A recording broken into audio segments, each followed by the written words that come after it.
លាញ់អើយក្នុងទ្រង់គ្នាពោពេញដោយសំនួរចង់ដេញដោលសួរមិនហេតុអ្វីឆក់ស្នេហ៍ខ្ញុំនាងដឹងទៅហើយថាត្រូវជាមនុស្សស្រីលោកទុនបេងដូងនាងងាយលងនឹងសំដីផ្អែមគួរតែជួយសម្រុងសម្រួលមិនគួរលួងលោមយកស្រីកូនកូនមិនបដោតចិត្តស្នេហ៍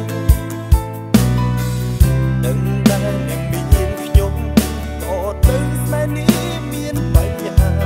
ហេតុអ្វីសូមឡាញ់ហ៊ានប្រមាញ់យកស្រីចិត្តងាយគង់មិនមានថ្ងៃ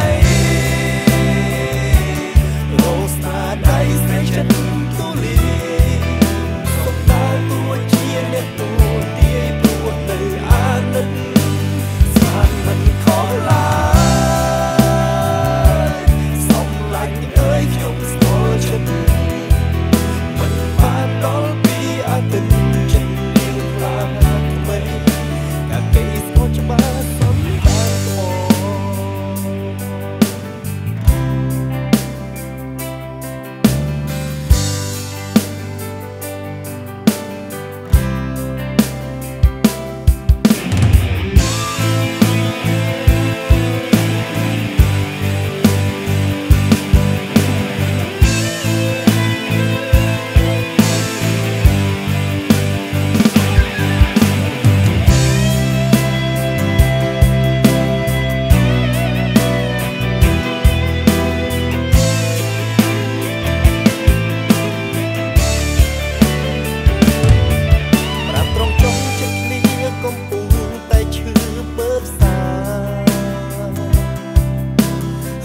ចង់ឃើញអ្នកណាក្រំគ្រាព្រោះស្រី